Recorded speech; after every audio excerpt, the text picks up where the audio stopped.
Hi guys. Hello. सो आप लोग सब सही होंगे। मैं आज एक फुल वीडियो बनाने का सोचा है मैंने, और टीआईटीपी से रिलेटेड हम बात करेंगे। मैं आपको टीआईटीपी के बारे में जितना हो सकेगा आज इस वीडियो में बताऊंगा। आप बस ध्यान से सुनो और लास्ट तक समझो मैं क्या कह रहा हूँ, और मैं उसके फ़ायदे भी बताऊंगा और नुकसान क्या है वो भी बताऊंगा। तो मैं आपको ना, एक तो टीआईटीपी पहले आप ये समझ लो। मुझे जो क्वेश्चन आप करते हो ना कि हमें किस वीज़ा में आना चाहिए, देखो, किस वीज़ा में आना चाहिए इसका आंसर मैं ऑलरेडी अपनी सारी वीडियो में बोल चुका हूँ कि अगर जापान आप लोगों को आना है तो दो ही वीज़ा हैं, या तो एक स्टडी वीज़ा और एक working visa, proper working visa. ठीक है ना, जो आपको कंपनी प्रोवाइड कराती है। कंपनी सब कुछ आपका, सब कुछ जापान की कंपनी से होता है, जिसमें आप लोगों का एक भी रुपया नहीं लगता। हम लोगों का, अगर हमें कंपनी कोई भी चीज़ प्रोवाइड, मतलब जॉब प्रोवाइड कर रही है, हमने इंटरव्यू दिया, क्लियर करा, और उसके बाद हमें जब वो आगे का प्रोसेस क्या होता है कि हमें कुछ नहीं करना होता। हमें अपने जो डॉक्यूमेंट्स होते हैं ना, वो सारे क्या करने होते हैं, अपनी कंपनी को भेजने होते हैं, और उसके बाद वो अपना प्रोसीजर स्टार्ट करते हैं हमारे वीज़ा प्रोसेस का। तो उस ये जो प्रोसेस है ना, इसको हम वर्किंग वीज़ा बोलेंगे। और स्टडी वीज़ा का आप लोग सबको पता ही है। स्टडी वीज़ा इसलिए अच्छा है, पहली बात कर लेते हैं स्टडी वीज़ा अच्छा क्यों है। स्टडी वीज़ा में एक चीज़ बेटर ये है, आप उसमें जापानीज तो सीखते सीखते हैं, और उसके साथ साथ यहाँ पे पार्ट टाइम जॉब करते हैं।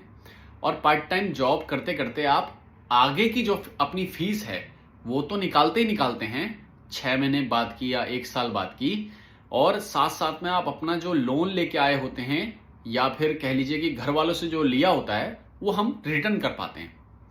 उसमें बेनिफिट क्या है, उसमें बेनिफिट ये है, एक तो हमारा स्टार्टिंग में पैसा जाता है, बस हो गया। ठीक है ना, जो हमें हार्डर लगता है वो स्टार्टिंग में पैसा जाता है। उसके बाद क्या बेनिफिट है, अगर हम जापान में आ जाते हैं तो उसके बाद हमारी एक तो यहाँ पे जॉब लग जाती है पार्ट टाइम, और उसमें हम कम्युनिकेशन कर रहे हैं जापानियों के साथ, क्योंकि भाई हमें अगर पानी भी मांगना है तो हमें जापानी बोलनी है, अगर हमें बर्गर खाना है तो हमें जापानी बोलनी है, अगर हमें चीनी चावल सब्जी कुछ भी खरीदना है तो देन जापानी बोलनी है। तो सब लोग ये सोचते हैं कि जापानी हमें बोलना नहीं आता। तो बोलना नहीं आता, अगर आपको जापान आना है वर्किंग वीजा पे, तो क्यों ना आप लोग स्टडी वीजा पे आओ पहले। मैं स्टडी वीजा को इसलिए प्रेफर करता हूं। स्टडी में ना एक चीज देखो, हमें देखो ऐसा है, जब गाइडेंस देने के लिए कोई होता है ना, तो उसको ले लो। मैं मानता हूं कि किसी को नहीं मिलती हैं चीजें, बट अगर मैं आप लोगों को गाइड कर पा रहा हूं तो आप अच्छे से सुनो, और अपनी जो पैसा है ना उसको बर्बाद मत करो, खराब मत करो। मैं ये बताऊंगा लास्ट में, मैं ये क्यों कह रहा हूं कि खराब कैसे हो सकता है पैसा। कहां आप अपना पैसा 3-4 लाख इन्वेस्ट कर देते हो, उसका कोई फायदा नहीं होता। अब आपको मैं एक चीज बता देता हूं, स्टडी वीजा में आने का ना सबसे अच्छा फायदा यही है, हम एक तो जापानीज पढ़ लेते हैं, हमें कल्चर के बारे में पता चलता है, हम जापानीज स्टडी करते करते उस क्लास में रहते हैं, और कम से कम नहीं तो 30 से 40 लोगों के साथ इन्वॉल्व रहते हैं, उनके साथ बात करते हैं। जापानीज हमें जापानीज ही बोलनी पड़ती है, क्योंकि अदर जो कंट्री, इतनी सारी कंट्री के लोग वहाँ स्टूडेंट वीजा पे आए होते हैं, जो हमारे साथ एज अ स्टूडेंट पढ़ रहे होते हैं। तो क्या करना है आपको, उनके वहाँ बैठो, और वो जो पढ़ा रही है टीचर, उनसे जापानीज कम्युनिकेशन हम कर सकते हैं। सबसे अच्छी बात यह है, जापान में स्टडी वीजा का फायदा सबसे अच्छा यही है कि हम कुछ और नहीं बोल सकते, हम हिंदी नहीं बोल सकते, जापानी के अलावा कुछ और नहीं यूज कर सकते। सबसे अच्छा बेनिफिट हमारा जापान में यही है। तो इसलिए अगर 1 साल भी बंदा जापान में रहता है ना, और वो कम्युनिकेशन कर रहा है, चाहे वो पार्ट टाइम में कर रहा हो चाहे जैसे भी कर रहा हो, उसकी जो कम्युनिकेशन की जो स्ट्रेंथ है और जो डर लगता है हमें, वो सब हट जाता है। ऐसा होता है ना, जब हम इंडियन जापानीज में बात करते हैं, या उस एक्सपर्ट से मान लो किसी चीज का कोई एक्सपर्ट है इंडिया में, और अगर वो हमारा इंटरव्यू ले रहा है, तो हमें वहां डर लगता है कि ये हमें, मतलब ये तो कतई बिल्कुल बेकार कर देगा हमें, मतलब लेगा ही नहीं हमें। और अगर उसी की जगह अगर जापानी हो, तो हमें लगता है कि यार जापानी तो थोड़ा सा बहुत सर्टिफिकेशन हम कर सकते हैं, अगर हम थोड़ा बहुत भी टूटी फूटी बोलते हैं तो वही फर्क ये भी है कि जापान में आके ना हमारा जो हेजिटेशन ना और डर जो है वो हट जाता है। पहली बात तो ये है, और वो जब हटता है ना, तो हम चाहे जैसा भी हो, हमें नहीं, मतलब हमें फर्क नहीं पड़ता कि हम गलत बोल रहे हैं, सही बोल रहे हैं, क्या बोल रहे हैं, क्या नहीं बोल रहे हैं। और सबसे अच्छी बात यही है यहाँ पे रहने की, कुछ और नहीं सोचना है। सबसे अच्छा जापान में आओ पढ़ने, और स्टडी वीज़ा इसलिए भी फ़ायदेमंद है। सबसे अच्छी बात मैंने आपको बता दी। पहले आप कम्युनिकेशन कर सकते हो, 1.5 साल की पढ़ाई है, आप 1.5 साल तक, ठीक है ना, 1 साल 6 महीना आप पढ़ाई करो, या 2 साल का भी 2 साल का भी कोर्स है वो ले लो। 2 साल की अगर हम बात करते हैं, 2 साल तक आप कम्युनिकेशन कर रहे हो अदर कंट्रीज के बच्चों से और टीचर के साथ, और वो भी स्टडी के मटेरियल के साथ, ठीक है ना। एक तो ये हो गया। दूसरी बात, आप पार्ट टाइम जॉब कर रहे हो, कम्युनिकेशन आपकी और अच्छी हो रही है, क्योंकि आप मार्केट में निकले हो और मार्केट में आपके पास जो, अगर वो क्या कहते हैं, जो कस्टमर आपके पास आ रहा है, कस्टमर के साथ आप नई नई बातें कर रहे हो, और यहाँ पे कस्टमर खुश भी होते हैं। हम तरह तरह की बातें करते हैं, वो लोग उनको खुद अच्छा लगता है कि एक फॉरेन उनकी जापानीज बोल रहा है, उनकी लैंग्वेज बोल रहा है। तो इस तरीके की चीज़ है ना, आपको करनी चाहिए। आप लोग को डिसीजन ये लेना चाहिए कि आगे का जो विजन है हमारा, उसको लेके जरूर चलो, क्योंकि ये सबसे गंदी चीज है कि हम बस आगे के 2 साल का सोचते हैं। सबसे गलत बात यही है हमारी। तो ये चीज मत करो। 2 साल ना यूं खत्म हो जाते हैं, और 2 साल के बाद क्या है वो देखा करो। 2 साल के बाद आप क्या बन रहे हो वो देखो। 2 साल के बाद मैं कहां पे हूं वो देख के चलो। 2 साल तो अभी बीत जाएगा। तो स्टडी में आपका तीसरा फायदा क्या हो रहा है, आप पैसे कमा रहे हो, और पैसे भी कमा रहे हो, और अपनी आगे की स्टडी की फीस भी दोगे, आप उसी को जमा भी कर रहे हो, और घर से या लोन लेके जो आए थे आप उसको भी वापस कर रहे हो। सबसे अच्छी बात ये भी है। अब एक तो ये भी है कि हम स्टडी भी कर रहे हैं और अपना खर्चा खुद भी उठा रहे हैं, अपनी फीस भी हम जमा कर रहे हैं, और हम घर में भी पैसे भेज पा रहे हैं। ये नॉर्मल बात नहीं होती है, ये बहुत अच्छी बात है। तो हम अपना खर्चा खुद उठा रहे हैं और अपने पैसे भी भेज रहे हैं, और स्टडी हो रही है। सबसे अच्छी बात क्या है, पढ़ाई हो रही है। सबसे अच्छी बात क्या हो रही है, पढ़ाई हो रही है। बेकार नहीं हो रहा है वो पैसा बेकार नहीं हो रहा। और उससे पैसे से ज्यादा जो कीमती है वो है टाइम। टाइम बेकार नहीं हो रहा, पता है। टाइम जब होता है ना, टाइम जब चोट मारता है ना, तो उससे ज्यादा खराब चीज कुछ नहीं होती। तो मैं क्यों टीआईटीपी और वीजा के लिए मना करता हूं, देखो, मैं मेरे मना करने का ना, मैं बस ये नहीं चाहता, मैंने ये कभी नहीं कहा कि वो इस तरीके का बुरा वीजा है या गंदा वीजा है, क्योंकि जाहिर सी बात है, जिसने बनाया है वो हमसे एक्सपर्ट है। हम तो कुछ भी नहीं है उनके आगे ना। जिन्होंने सोचा होगा कि भैया टीआईटीपी बनाते हैं, ठीक है ना, टेक्निकल स्किल वीजा है वो, कि इस तरीके से हम अपने लेबर जो है हमारे देश में, वो जापान में जाएंगे, पढ़ाई कर पाएंगे उसके साथ साथ, और क्या कहते हैं, जॉब कर पाएंगे। वो उनकी सोच है, और जाहिर सी बात है, मेरे नज़रिए से और उनके नज़रिए से देखी हुई चीज़ों में फ़र्क है, वो ठीक है। बट मैं खुद नहीं बोल रहा। मैं जो बच्चे जापान में उस वीज़ा में हैं, मैं उनकी हालत देख के, उनको देखता हूँ जब, या उनसे बात होती है मेरी, आप खुद भी उनसे बात करो कि क्या है क्या नहीं है, तब आप लोगों को खुद समझ में आएगा। आज मैं आपको क्लियर उस चीज़ के बारे में बताने वाला हूँ मैं, ठीक है ना। और मैंने आपको पहले क्लियर कर दिया है वीज़ा, एक स्टडी वीज़ा और एक वर्किंग वीज़ा। स्टडी वीज़ा में आपका थोड़ा पैसा स्टार्टिंग में लगता है, बस स्टार्टिंग में लगने के बाद जो आगे की लाइफ है ना, वो बेटर होती है। बेटर क्या है, एक तो 1.5 से 2 साल आप पढ़ाई करते हो, पैसा भी कमाते हो, आगे की फीस दे रहे हो और वापस भी दे रहे हो पैसा। उसके बाद ना, अगर हमारी एज सही है, तो आपको क्या करना चाहिए पता है, यहाँ पे आके और करो। एक सेन्मोंगाक्को है या दाइगाक्को है, आप सेन्मोंगाक्को में चले जाओ। एक बात और मैं बताऊं, सेन्मोंगाक्को में निस्सान जो हमारी कंपनी है, जो गाड़ियां बनाती है, उसका खुद का कॉलेज है ऑटोमोबाइल का। वो ऑटोमोबाइल की वहां पे पढ़ाई करवाते हैं और खुद ही प्लेसमेंट देते हैं। उनकी ही कंपनी में आप स्टार्ट कर सकते हो, या किसी भी निस्सान से पढ़ा हुआ बच्चा कहीं भी जॉब कर सकता है। निस्सान एक सेन्मोंगाक्को है, जहां पे आप स्टडी करते हैं 2 साल की, और उसके साथ साथ आप पार्ट टाइम जॉब भी कर रहे हैं। तो उससे बेटर आपको लगता है कि कुछ और हो सकता है। एक तो हमने 2 साल जापानीज पढ़ी, फिर उसके बाद हमने अपने ही पैसे जमा करके सेन्मोंगाक्को में हायर हुए। हम सेन्मोंगाक्को में जाके, ठीक है ना, और उसमें हम वो भी निस्सान के गक्को में, निस्सान के दाइगाक्को में हम वहां पे पढ़ाई भी कर रहे हैं, और प्रैक्टिकल चीजें, वो जो गाड़ियां सही करना, बनाना, ये करना, वो करना, वो सब कुछ वहां पे वो प्रोवाइड कराते हैं। इससे बेटर कुछ हो सकता है। और ऐसी टोयोटा का है, टोयोटा का अपना कॉलेज है, निस्सान का अपना कॉलेज है। तो ये जो कॉलेजेस है ना, ये ऑटोमोबाइल से सेक्टर है। ऐसा नहीं है कि आप लोग आईटी हो रहा है, तो आईटी में बहुत कुछ पढ़ना भी पड़ता है। ऐसा नहीं कि आईटी हो जाती है, आईटी बहुत बड़ा है। आईटी में दिमाग खराब हो जाता है, ऐसा नहीं कि आईटी में आपने कुछ कोर्स कर लिया और आपको जॉब मिल जाएगी, ऐसा नहीं होता है। ठीक है ना, इतना भी आसान नहीं होता हर चीज़ें। तो ऑटोमोबाइल में भी आसान नहीं है, बट ऑटोमोबाइल और आईटी में फ़र्क है। ऑटोमोबाइल की यहाँ पे स्टडी बहुत ज़्यादा भी है, जैसे कि मैंने आपको बताया सिम्मो गक्को है, निस्सान के हैं, टोयोटा के हैं। आप उनमें एडमिशन ले सकते हो। अदर कॉलेज जो है, अगर आपको और सस्ते कॉलेज मिलते हैं तो वहाँ ले सकते हो आप। ऑटोमोबाइल की पढ़ाई करो। ऑटोमोबाइल देखो, ऑटोमोबाइल में फ़ायदा क्या है, एक तो ऑटोमोबाइल की कंपनीज हमारे देश में बहुत है, इंडिया में। अगर आप यहाँ से 2-4 साल जॉब पहले पढ़ाई करके फिर उसके बाद जॉब करके फिर आप सोचते हैं कि कल के दिन अब मुझे इंडिया जाना चाहिए, तो आपकी क्या अच्छी रहेगी पता आपको? सबसे अच्छा पता क्या है? एक तो ऑटोमोबाइल की जो वोकैबुलरी है और ऑटोमोबाइल की कम्युनिकेशन, ऑटोमोबाइल की टेक्निकल चीज़ें जो है ना, वो अगर आती हैं आप लोगों को, तो सबसे अच्छा बेटर क्या है, आपके रास्ते देखो। एक तो आप एज अ इंजीनियर जॉब कर सकते हो इंडिया में, उसके साथ साथ आपको जैपनीज भी आती है और वो भी टेक्निकल, और वो भी आपके पास एक्सपीरियंस क्या है जापान का। तो आपको ऐसा कोई कंपनी नहीं होगी जो आपको लेने के लिए पहले सोचे, क्योंकि आपका टेक्निकली इतना अच्छा है और आपकी कम्युनिकेशन इतनी, प्रोनाउंसिएशन अच्छा होगा, कम्युनिकेशन टेक्निकल अच्छी है, जापानीज आप टेक्निकल बोल रहे हो, तो ये सब चीज़ें ना, ये सब बड़ा दिमाग लेके चलना चाहिए। आगे का फ्यूचर सोच के कदम बढ़ाओ, सोचो। ये मत सोचो कि हम आईटी में भाग रही, दुनिया आईटी में भाग रही तो मुझे भी भागना है।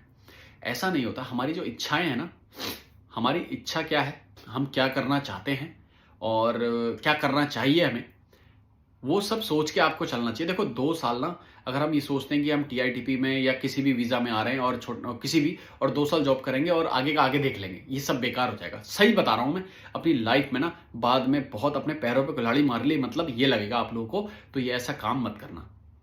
कुछ भी करो, ये होना चाहिए कि मुझे बाद में पश्चाताप ना हो, मैं पछताऊं ना कि मैंने ऐसा करा।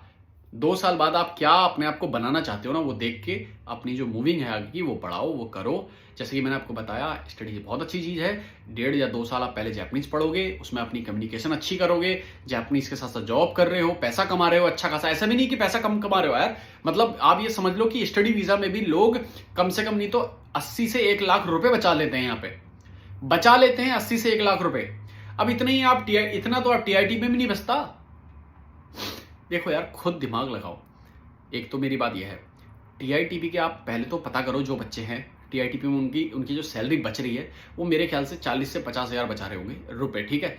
वो भी तब जब वो उनका हाथ तंग होगा कि वो खर्चा नहीं करना है। और पहली बात तो यह है कि उसमें मेरे ख्याल से फैमिली नहीं लेके आ सकते, और वो 3 साल का कॉन्ट्रैक्ट वीज़ा है, बाद में बढ़ सकता है, तो वही वीज़ा और वही जॉब रहेगा, ठीक है। चलो इसकी बात हम अभी सेपरेट में करेंगे, पहले मैं आपको स्टडी के बारे में बता देता हूँ।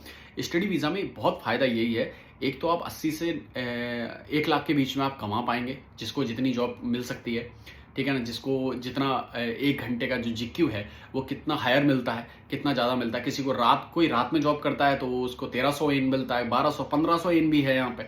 1 घंटे का 1500 एन है। अब एक हफ्ता में 28 घंटे तो गवर्नमेंट अलाउ करती है। देखो ये गलत है बोलना, बट मैं फिर भी चीज़ें बताऊंगा आपको। 28 घंटे ना कोई फॉलो नहीं करता, 28 घंटे कोई फॉलो नहीं करता, क्योंकि वो बढ़ ही जाता है। कोई 40 घंटे कर रहा, कोई 35, कोई 30, इस तरीके से चीज़ें जो नॉर्मल है यहाँ पे वो चल रही हैं। छुपा छुपी के सब करते हैं। कोई अपना कैश जो है वो हैंड कैश ले लेता है, और थोड़ी बहुत एक तो सैलरी हमारी अकाउंट में आनी ही चाहिए, वो आती भी है। तो इस हिसाब से आप 35 घंटे 40 घंटे लगा लो हफ्ते के, 35 घंटे लगा लो, चलो 30 घंटे या मतलब 35 आवर्स तो रहता ही रहता है। अब वो और जो जिसकी जितनी एफिशिएंसी है कि मैं 40 आवर्स कर सकता हूँ, मैनेज कर सकता हूँ, क्योंकि मुझे 2 साल तक मेहनत करनी है, कोई दिक्कत नहीं है मुझे, तो वो कर लेता है, ठीक है ना। तो उसके 1 लाख से ऊपर भी बचती है, 1,20,000 30,000 भी बचता है।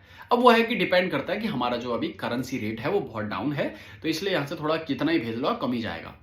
अब अभी जो, चलो करेंसी को हम एक बार बीच में लेके चलते हैं, वो इतना इंपॉर्टेंट अभी नहीं है। मेन ये है कि आप 1 से 1 लाख रुपए बचा रहे हो स्टडी वीज़ा में, 80 से 1 लाख, और अपनी फीस आगे की आपने बचा रखी है, जोड़ रखी है, उसके बाद घर भी भेज रहे हो, ठीक है ना। इतनी सारी चीज़ें करने के बाद भी आपके पास क्या बच रहा है? आपको ये टेंशन नहीं है कि मतलब मैं अब आगे मैं पढ़ाई भी कर रहा हूँ, मेरे पास जॉब भी है, चाहे वो कैसी भी जॉब है, पार्ट टाइम तो यार मेहनत तो मेहनत है ना। दूसरे के देश में हम क्या करने आ रहे हैं? 2 ही चीज़ करने आ रहे हैं, पैसा और या स्टडी, बस। इससे ज़्यादा नहीं होता, मेरे ख्याल से नहीं होता। और ये जो आप लोगों के सबके मन में ये होता है ना कि हम फॉरेन कंट्री में जाएंगे और मज़े करेंगे, ये मज़े ना ये धरे के धरे रह जाते हैं। तो ये तो पहले आप अपने माइंड से निकालो कि हम दूसरे के देश में जाएंगे यार, वहाँ एंजॉय करेंगे, ये करेंगे, वो करेंगे। 2-4 लोग दोस्त बैठे हैं, दीपक, मनोज, मनीष, और मनीष कह रहा है दीपक से कि हाँ वहाँ मिलेंगे, ये करेंगे, साथ में चलते हैं। ऐसा कुछ नहीं होता है। आपको अगर आना है स्टडी वीज़ा में तो ये सोच के आना कि आपको अपने माँ बाप का पैसा खर्च नहीं करना है बेफालतू का, ठीक है ना। मैं मीडियम क्लास और जो नीचे लिव होते हैं ना, लोअर के, जो मैं उनकी और हमारी लाइफ में फ़र्क नहीं होता। हम लोग यार, जाहिर सी बात है, हम बड़ी मुश्किल से पैसा जमा करते हैं कि हम जाएं, स्टडी करें और घर में वापस भेज पाएँ जो हमने उनका लिया है, और उसके बाद भी दे पाएँ। तो पहली बात तो यह है कि हमारी मेंटलिटी हमें खर्चा करने नहीं देगी, यहाँ अंडरस्टैंड नहीं होता है।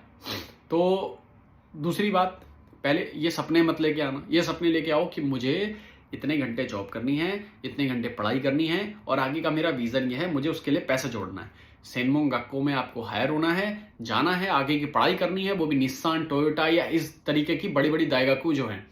होता है एडमिशन, ऐसा कुछ नहीं है कि एडमिशन नहीं है, बट सैलरी सॉरी जो फीस है वो निहोंगो गक्को से थोड़ी सी ज्यादा होती है, ऐसा भी नहीं कि बहुत ज्यादा है। अब उसमें फायदा क्या है, अगर आप 2 साल बाद उस सेनमोंग गक्को से निकलते हो तो प्लेसमेंट तो वो खुद ही अपनी कंपनी में दे देगा, ठीक है। और उसके बाद वो जो सैलरी है वो 25 मान तो सैलरी वो ही देता है। 25 मान मतलब 2.5 लाख एन बहुत होती है स्टार्टिंग में। उसके बाद अगर आप 2 साल बाद अपने आप को देखो 50 मान, 40 मान, मतलब सीधे 4 लाख एन से आपकी सैलरी स्टार्ट हो जाएगी, अच्छी खासी जगह से अगर आपने पढ़ाई कर रखी है तो ये जो सोच है ना, इस सोच को लेके चलो। मैं मानता हूं ये कहना आसान है, थोड़ा सा करना वो उसके लिए कि अभी स्टार्टिंग में हमें जो पैसे के अरेंजमेंट करना पड़ता है, चीजें हैं बहुत सारी, उसमें दिक्कतें आती हैं। देखो मैं इस चीज़ों में हम लोग क्या कर सकते हैं कि आपकी मैं हेल्प यही कर सकता हूँ कि हाँ इतनी आपको गाइड कर सकता हूँ कि ऐसी ऐसी चीज़ें हो सकती हैं। अब ये नहीं कि मैं आप मतलब ये भी नहीं कि हाँ हो ही जाएगा, ऐसा नहीं होता ना।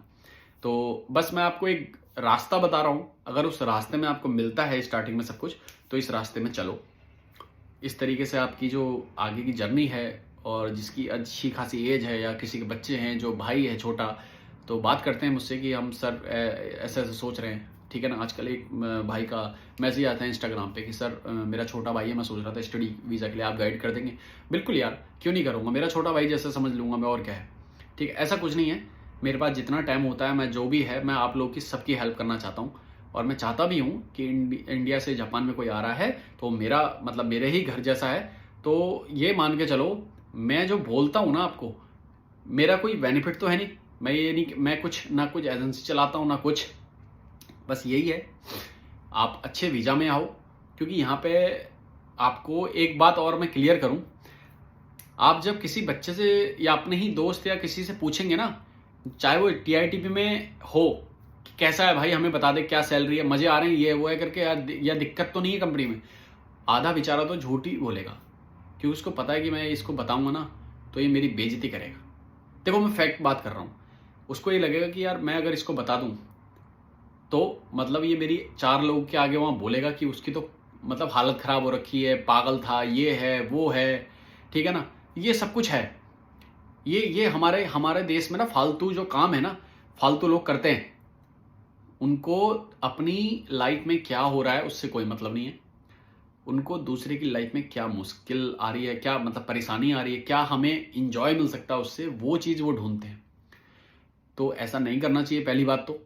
और वो नहीं बताएंगे बेचारे, वो अपने माँ बाप को अपने घर में नहीं बताते हैं। देखो मैं ये नहीं कह रहा, मैं नाम नहीं लूँगा, बट मेरे ही ना फ्रेंड लड़कियां भी हैं जो टीआईटीपी में जॉब कर रही हैं, और लड़के भी हैं। वो बच्चे वो मतलब मेरे तो फ्रेंड है तो मुझसे शेयर कर लेते हैं मुझे, क्योंकि एक बात तो ये है ना, मैं यहाँ जापान में काफ़ी टाइम से हूँ और मुझे पता है हकीकत क्या है क्या नहीं है। तो स्टडी वीज़ा में भी परेशानी होती है, देखो ऐसा नहीं कि स्टडी वीज़ा में परेशानी नहीं है, बट उसमें बेनिफिट क्या है, उसमें बेनिफिट ये है कि जो एक टाइम है ना स्टार्टिंग का, उसमें बस वहीं पे कठोर जो टाइम है ना वो है बस। अगर आपने वो 2-3 साल स्टार्टिंग के अच्छे से निकाल दिए ना, अपने आप को बिल्कुल मतलब हार्डर से हार्डर में कि हाँ चल कोई बात नहीं यार, सहन करते हैं, अपने आगे का फ्यूचर है हमारा, बस वो जो 2-3 साल है ना स्टडी वीज़ा में वही हार्ड है, उसके बाद नहीं है। उसके बाद आपकी जो लाइफ है ना ऐसे मैनेज कर पाओगे, अपने हाथ में वीज़ा होगा, अपने हाथ में हमारी फैमिली को लाना है नहीं लाना है, वो सब डिसाइड कर सकते हो। आगे की सैलरी, मुझे इतनी सैलरी चाहिए, देन मैं दिसंबर में जॉब सर्च करना स्टार्ट कर दूंगा, जॉब छोड़ दूंगा। ये सारी चीज़ें ना, ये जो एक खुला दिमाग होता ना, ये चीज़ें होनी चाहिए। मेरे हाथ में मेरी लाइफ होनी चाहिए। मैं दूसरे के अपनी लाइफ को दूसरे के अनुसार नहीं करना चाहता, और ऐसा करना भी नहीं चाहिए। बस एक डिसीजन जो होता है हमारा स्टार्टिंग का, वही हमारा ऑल ओवर होता है, नहीं तो सब बेकार हो जाएगा। ठीक है। और चांस बड़े मुश्किल से मिलता है जापान आने का। अगर कोई आता है तो मेरी बात को ध्यान रखना। मैंने आपको स्टडी वीज़ा का इतना अच्छा तरीका बता दिया है कि आपको आगे अगर स्टडी वीज़ा में आते हैं तो उसके बाद क्या पढ़ना चाहिए, क्या करना चाहिए आपको। आप यहाँ से डिग्री लेके जाओगे ना इंजीनियरिंग की, तो आपकी वैल्यू इंडिया में क्या होगी, और क्या कम्युनिकेशन की आपकी जो वहाँ पे देखी जाएगी। यार क्या मतलब, वहाँ से पढ़ के आया है, वो भी जापानीज़ तो करी है, और इंजीनियरिंग भी वहीं से करी है। और क्या जापानीज़ बोलता है, क्या टेक्निकल स्किल्स हैं इसकी, टेक्निकल वोकैबुलरी है इसकी, कम्युनिकेशन कितना अच्छा होगा आप लोगों का। तो वो जो आपके पास ट्रांसलेटर की जॉब अलग है, इंटरप्रिटेशन की जॉब अलग है, विथ इंजीनियरिंग और एक एडवांस में आपके प्लस जो लैंग्वेज है, तो वो जो आपको पैकेज मिला जाएगा ना, वहाँ जो जितनी भी अगर ऑटोमोबाइल की कंपनी आज बतेरी है इंडिया में, तो उनके पास जो पैकेज बड़ा सा बड़ा भी होगा ना, वो भी दे देंगे। ऐसा नहीं कि नहीं मिलता है, सब मिलता है, करना पड़ता है। टाइम पे सही चीज करो, गलत मत करना, नहीं तो बहुत नुकसान होगा। मैंने आपको स्टडी वीज़ा का बहुत अच्छा तरीका बता रखा कि आपको स्टडी वीज़ा में आना चाहिए, उसके बाद क्या पढ़ाई करनी चाहिए और क्या जॉब करनी चाहिए, कैसी जॉब होती है, क्या करना पड़ता है यहाँ पे। ऐसा नहीं कि स्टडी वीज़ा में आने के बाद आपको हार्ड वर्क नहीं करना। स्टडी वीज़ा में हार्ड वर्क टीआईटीपी से भी ज़्यादा है, क्योंकि टीआईटीपी में आपको पता है कि मेरे को कितने साल जापान में रहना है, 3 साल, वो एक माइंड में सेट है। बट आपको स्टडी वीज़ा के लिए आगे के अपने 50 साल बनाने हैं, तो आपको अभी स्टडी वीज़ा में 2 या 3 साल आपको मतलब जम के मेहनत करनी पड़ेगी। आपको खाना, ये समझ लो कि अगर एक टाइम का 2 टाइम का भी खाने के हो रहा है तो हो रहा है, कोई दिक्कत नहीं है। बट क्योंकि मैं अपना फ्यूचर बना रहा हूँ, अपनी फैमिली का फ्यूचर बना रहा हूँ आगे, ये सब कुछ आपके माइंड में एक कॉपी बनी होनी चाहिए। यहाँ ऐसे बच्चे हैं, और वो जो आते हैं ना, उनको कोई मतलब नहीं है कि हमें खाना टाइम पे मिल रहा है, नहीं मिल रहा है, क्या मिल रहा है, क्या नहीं मिल रहा है। उन्हें क्या दिखता है, अपना आगे का फ्यूचर बस। और ऐसे बंदे हैं जो मतलब उन्होंने बहुत हार्डवर्क करा है और आज वो अच्छी अच्छी पोस्ट में हैं। देखो यार, जो करेगा उसको तो मिलेगा, ठीक है ना। अब आता हूं मैं टीआईटीपी वीज़ा पे। टीआईटीपी वीज़ा गवर्नमेंट ने बना रखा है, ठीक है। हमसे ज़्यादा एक्सपर्ट लोग हैं, वो उसमें कोई मतलब दोहराए नहीं है, ठीक है ना। उसको हम नहीं मना नहीं कर सकते कि नहीं, वो हमसे अच्छे चीज़ें टेक्निकल में है। क्या उन्होंने सोच के बनाया, उन्होंने सोच के ये बनाया, वो जो वीज़ा है ना, वो लेबर वीज़ा है। लेबर वीज़ा का मतलब है कि आप अगर चाहते हो, जैसे कि आईटीआई है, आईटीआई हमारे इंजीनियरिंग का सबसे निचला, मतलब सबसे नीचे लेवल में उसको दे रखा है कि वो भी एक इंजीनियर का कोर्स है, ठीक है ना।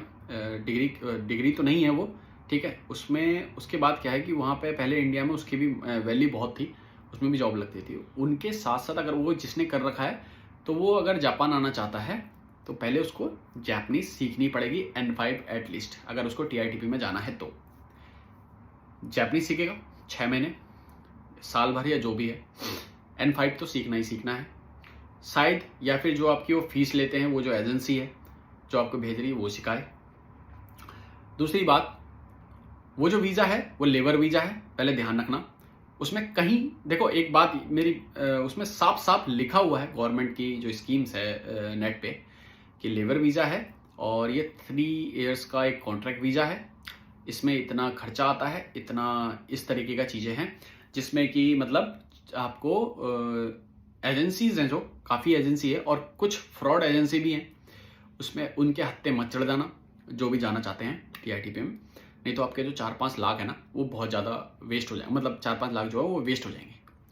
और इसकी जो फीस है वो मैंने जहाँ तक इसको स्टडी करा है, तो वो हायर जो है वो 3.5 लाख तक है जो इसमें पैसा लगता है। वो चाहे वीज़ा है, उसमें आपकी अगर आपको जापानीज़ नहीं आती तो जापानीज़ सिखाने का है, या जो भी है, मुझे उसके बारे में अंदर जानकारी नहीं है कि वो क्या क्या उसमें इन्वॉल्व है उसके अंदर, बट 3.5 लाख तक है। मतलब उसमें लिखा है कि 1 से 3 लाख, मतलब 3.5 लाख आप लेके चलो इतना। तो अब अब मान लो मैं एक इंजीनियर जिसने अपनी डिग्री ले रखी, 4 साल का बीटेक है, मैं एक एग्जाम्पल से बता रहा हूँ उसके बारे में, ठीक है।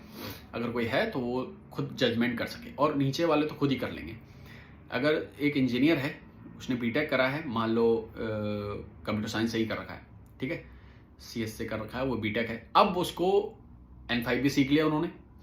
अब उनको जापान में TITP में भेज दिया, और TITP में मैन्युफैक्चरिंग लाइन में लगा दिया। IT नहीं है पहले तो जॉब, ठीक है। पहली बात तो ये है। अगर जरूरी नहीं है कि CS ही है, मान लो ऑटोमोबाइल कंपनी वाला भी है, कोई भी है, कुछ भी किसी भी ट्रेड से कर रखा उन्होंने इंजीनियरिंग, अब उन्हें TITP में जापान भेज दिया गया है, वो चले गए हैं 4 लाख रुपए लगा के, ठीक है। और अब वो जापान गए, उनको पता चला कि हमारी जॉब कैसी है, क्या है क्या नहीं है। 10 घंटे या 12 घंटे की जॉब है, जिसमें से एक दिन छुट्टी होती है, ठीक है। और पहले तो हमने 4 लाख जो लगाए हैं वो वापस आने चाहिए। सैलरी मिलती है, जहाँ तक मुझे पता करा, मैन्युफैक्चरिंग लाइन में थोड़ा सा ज़्यादा है। क्या कहते हैं, जो हॉस्पिटल्स में जो लड़कियां लगती हैं, उसमें लड़के भी हैं, उनकी सैलरी थोड़ी डाउन होती है। उसमें सैलरी जो है मेरे ख्याल से कट पिट के आती है 14 मान, मतलब वो तो 13.5 मान कह रहे थे जो मैंने पूछा था एक लड़की से। 13.5 मान मतलब 14 मान लगा लो आप, 14 मान मतलब 1,40,000 येन, ठीक है, कट पिट के आती है। जो उसमें उनका रेंट भी कटता है, मेरे ख्याल से 30 से 40 हज़ार तो रेंट ही है उनका रूम का, और लाइट बिजली उसमें सब कुछ है, और उनका जो टैक्स कटता होगा वो सब कुछ उसमें है। तो कट पिटा के जो सैलरी आती है वो है 1,40,000, और मैं थोड़ा सा ज्यादा बता रहा हूं, उन्होंने मुझे 13 बोला है, ठीक है ना, 13 बोला है, मैं झूठ नहीं बोल रहा हूं। अब आप 13 का मान लो, जो इंजीनियरिंग वीजा गया उनके पास वो इंजीनियर हैं या नहीं है उससे कोई मतलब नहीं, उन्हें कंपनी वालों को वो काम वही देंगे, आपको खड़ा करेंगे, एक मशीन होगी, बोल्ट बन रहा होगा, फॉर एग्जांपल बता रहा हूं मैं, बोल्ट बन रहा है या कुछ भी कट रहा है या कुछ भी है, वो आपको 12 घंटे करना है। उसमें से आपके 1 या सवा घंटा आपका रेस्ट होगा, ठीक है। 10 घंटे अगर जॉब है तो 1 घंटा सवा घंटा होगा रेस्ट आपका, एक बार 1 घंटा, फिर एक बार 15 मिनट या आधा घंटा, ऐसे होता है शायद। तो उसके बाद आप 10 से 12 घंटे आपने जॉब करी, घर आए, उसके बाद आपको खाना बनाना है, क्योंकि आपको अगर वेजिटेरियन हो, नॉन वेजिटेरियन भी हो, तो आप बाहर खाना 10 बार सोचोगे पहले।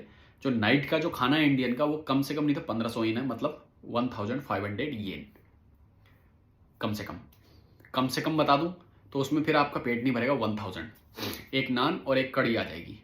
और अगर आप फिर उसके अलावा, हमारे पास कोई चारा नहीं है घर में बनाने के अलावा, आपको घर में खाना बनाना ही पड़ेगा, ठीक है ना। घर में खाना बनाओगे, सामान लेके आओगे, और उसके बाद देखो सामान तो चलो जो भी है ठीक है, मैं एक प्रैक्टिकल लाइफ का एक एटमोस्फेयर बता दे रहा हूँ आपको। आप फिर घर में खाना बनाओगे, पहले तो आप 10-12 घंटे जॉब करके आए हो, ठीक है ना, रात को मान लो 10 बजे आए हो, और उसके बाद आप 2 घंटे खाना बना के खाना खाओगे, जो भी है, ठीक है, ये 12 बजा। फिर उसके बाद सुबह उठ के फिर वही दौड़ा भागी हो रही है। देखो मैं ये नहीं कह रहा कि ऐसा लाइफ में मैं नहीं करता या और कोई नहीं करता, ऐसा नहीं कि मैं अगर अभी जॉब में हूँ IT में तो मैं कभी ओवर टाइम नहीं करता, ऐसा नहीं होता। बट मुझे ये पता है कि अगर मैं आज ओवर टाइम करूंगा तो मुझे उसका पैसा मिल जाएगा, या मुझे आगे मैं जो मेरा अगले दिन का दिन है मैं उसमें लेट चले जाऊंगा, ठीक है ना। ये मेरे साथ है, मेरे साथ नहीं, बहुत लोगों के साथ है, ऐसी जॉब होती हैं। और ऐसी वर्किंग वीजा में एक चीज का फायदा ये भी है कि उसमें आपको बार बार नहीं है ऐसा। वो जो मैं जॉब बता रहा हूं आपको TITP में, ये ज्यादातर है उसमें। अब हमने उसकी सैलरी, हम चलो 1 लाख, ऐसा करते हैं हम ज्यादा से ज्यादा ले लेते हैं उसकी 16, मतलब कि 1,60,000 ले लेते हैं। 1,60,000 मेरे ख्याल से तो मिलता नहीं है, मैं फिर भी ले लेता हूं, 50 या 40 के उसमें ही मिलता है। अब कट पीट के मेरे हाथ में, मान लो 1 मिनट के लिए काट पीट के हम ले लेते हैं 1,50,000, 1,50,000 हम ले लेते हैं, मोटा मोटा बता रहा हूं मैं आपको। उसके बाद आपको उसमें क्या कहते हैं, अपना खाना खाना है, मान लो 3 मान 30,000 आपने महीने के लिए अपना जो भी आपका रहन सहन का जो भी होगा, ठीक है ना, सब्जी खरीदनी है आपको, खाना बनाना है, उसी में ये चीजें करनी है, वो 30,000 में हो गया। क्योंकि उसमें मैंने लाइट बिजली रहने का वो हटा दिया था, उसके बाद कट पिटा के मैंने 1,50,000 आपके अकाउंट में डाल दिया कंपनी ने। TITP में एक लड़के के अकाउंट में, लड़की के नहीं, क्योंकि लड़कियों का काम और लड़कों के काम में डिफरेंट होता है, इसलिए थोड़ा सा पैसों में फर्क होता है। तो 1,50,000 है आपके पास, जिसमें से 30,000 आप सब्जी खरीदी, खाना खाया, बाहर भी खरीदा, बाहर कुछ खाया या कपड़े खरीदे, जो भी है 30,000 हम हटा देते हैं, उसमें बचा उसके बाद 1,20,000, जो अभी के रेट में अगर मैं करूं आधा भी नहीं है, ठीक है, 55,000 या 50,000 लगा लो, तो 55,000 आपने बचाया है, वो भी आपने हाथ अपना कम करा तब। अब आपको ये सोचो, मैं ये नहीं कह रहा कि 55,000 कम होता है।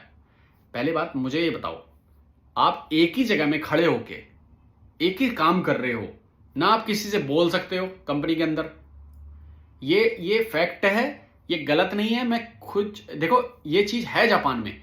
आप जापान में ऐसी ऐसी कंपनी है ये वाली, जिनमें आप खड़े रहोगे, बोल नहीं पाओगे जापानी। ये नहीं है कि आप किसी से बात कर सकते हो, बात नहीं कर सकते, क्योंकि बगल में आपके जापानी खड़ा होगा, वो तो खुद ही रोबोट है, वो तो कर लेगा, उसके तो आदत ही ऐसी है।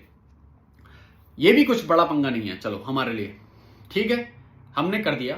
कोई वो भी मैं ये नहीं कहता कि मतलब चलो कोई बात नहीं, 50,000 बचाए हमने। अगर आपको अच्छा लग रहा है 50,000 तो आप रखो 50,000।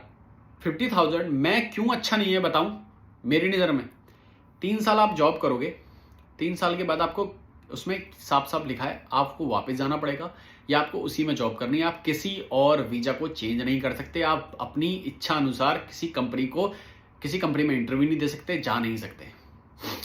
तो आप खुद सोचो, आगे के 3 साल बाद आपकी जो सैलरी है वो कहां है, और आपने सीखा क्या है।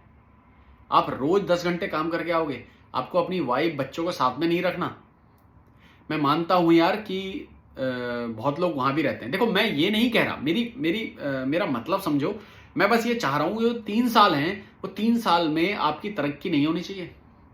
मैं उस इंजीनियर को बोल रहा हूं जिसने अपने लाइफ में 10 लाख रुपए लगा के इंजीनियरिंग करी है, उसके बाद वो 4 लाख और देगा।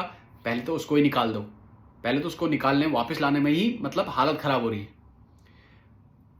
ये वीजा उसके लिए सही है जिसके पास मतलब जिन्होंने पढ़ाई नहीं कर रखी है ज्यादा, और जिनको लगता है कि हाँ हमें ये मिल जाएगा, 3-4 साल हम काम करके आएंगे, उसके बाद अपना कुछ कर लेंगे यहाँ पे छोटा मोटा, क्योंकि वहां तो हमें 10 मिल रहे हैं, यहाँ हमें 50 तो मिल रहे हैं। तो इस तरीके की सोच और ये चीजें देखो हमारे देश में हैं कि बेचारे जिनके पास कुछ नहीं है तो उनको 50,000 मिल जाए, अच्छी बात है। बट ऐसे जिन्होंने पढ़ाई अच्छी कर रखी है, जो इंजीनियर हैं, जो चाहते हैं कि हम अपने जो फ्यूचर है उसको सक्सेस करें, बनाएं उसको अच्छा, तो हाथ आगे बढ़ाओगे ना, तो चीज़ें देख के करना। मैं बस आपको गाइड कर सकता हूँ, बता सकता हूँ। मैं कभी ये नहीं कहूँगा कि टीआईटीपी में मत आओ और टीआईटीपी बेकार है, ये है वो है। टीआईटीपी बेकार नहीं है, टीआईटीपी किन के लिए है वो देखो पहले।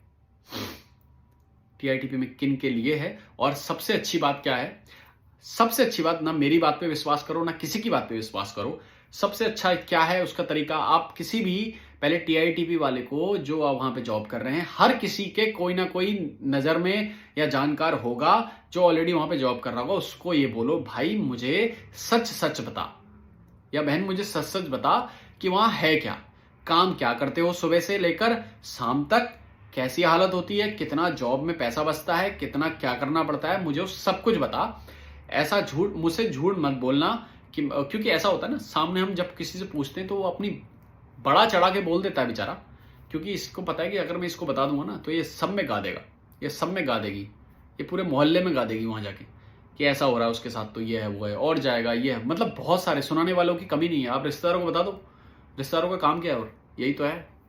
तो ये सब उसको पहले क्लियर करो उस इंसान को कि देख मैं बस जो सच है वो सुनना चाहता हूँ या सुनना चाहती हूँ, मुझे और कोई मतलब नहीं है, मैं किसी को और कहीं किसी को कुछ नहीं बोल रही या बोलूँगा, मुझे बस सच जानना है। मुझे जापान आने का मैं सोच रहा हूँ, इस वीज़ा में कैसा रहेगा, मुझे आना चाहिए नहीं आना चाहिए, वो सच आपको बताएगा। और सोचो सुनो क्या है क्या नहीं है, ठीक है ना। लड़कों में बहुत ज़्यादा जिम्मेदारियाँ होती हैं, तो अपने कंधों पे जिम्मेदारी तो लेनी है, मगर ऐसा भी नहीं कि हम डूब ही जाएं। देख के भाई, और मेरे से जितना आगे गाइड मैं कर पाऊँगा, चीज़ें जो आंखों के सामने मेरी आती रहेंगी वो मैं आपको बता दूंगा। और कोई भी जो टीआईटीपी में आ रहे हैं तो ज़्यादा पैसा देने की वो मत सोचें, और पहले अच्छी जो सही एजेंसी हैं उनसे ही कांटेक्ट करो, ज़्यादा नहीं है, 3-4 ही होंगी जो अच्छी हैं, और बेफालतू की एजेंसियों के चक्कर में मत पड़ना, नहीं पैसे आपके डूब जाएंगे। क्योंकि ऐसे ऐसे ऐसे उनका तो पहले तो वीज़ा आपको ढालेंगे भी नहीं वहाँ, और वीज़ा उनका लगेगा भी नहीं। वो बाद में ये कह देंगे कि हमारा वीज़ा, आपका तो वीज़ा ही नहीं लगा, और ये जो 50,000 है ये हम आपको वापस नहीं दे सकते क्योंकि इसमें हमारा मेहनत लगा है। तो ऐसे नुकसान को मत होने देना अपना। पहले उनसे लिखवा लो, सब कुछ कर लो कि हमें ये वीज़ा, हमें जब आपका, हम जो पैसा है हम तभी देंगे कि हम जब वीज़ा हमारे पास मिल जाएगा हमें, ठीक है, COE। तो इस तरीके की चीज़ें अपनी ध्यान रखना। बट ध्यान रखो कि हमें आगे का सोचना चाहिए। 2 साल, खाली 2 या 3 साल का नहीं सोचना है। 2 साल के या 3 साल के बाद मैं कहाँ पे हूँ, मेरी सैलरी क्या होनी चाहिए, मेरा स्टेटस क्या होना चाहिए, वो जरूर आपको देखना चाहिए। और मेहनत करते रहो, रुकना मत। सोचो मत पहले तो कि कौन क्या कहेगा, मैं कहाँ से इसको अरेंजमेंट करूँ, क्या करूँ। स्टडी वीज़ा में ना नुकसान नहीं होगा आप लोगों को। मैं आपको फिर बोल रहा हूँ, स्टडी वीज़ा में कभी किसी का नुकसान नहीं होगा। ये ध्यान रखना, स्टडी वीज़ा में नुकसान नहीं होगा। ओके, तो चलिए मैं मिलता हूँ आपसे नेक्स्ट वीडियो में, जहाँ मैं आप लोगों के लिए कुछ SSW के बारे में लेके आऊँगा कि कैसा वीज़ा है, क्या नहीं है, क्या हमें उसके बारे में आना चाहिए, नहीं आना चाहिए। बहुत सारी चीज़ें हैं बात करने के लिए। मैं चाहूँगा कि मैं धीरे धीरे वीडियोस बनाते रहूँ, आप लोगों को मिलता रहे इस चीज़ें। ओके, तो आप लोग अपना ध्यान रखो और अच्छे से सोचो हमें क्या आना है, किस में आना है। पैसा देखो इकट्ठा करने में स्टार्टिंग में थोड़ा सा दिक्कत आएगी स्टडी वीज़ा में, मगर वो हो गया तो आपका फ्यूचर क्या है आपको खुद अंदाज़ा लगने लग जाएगा स्टार्टिंग में।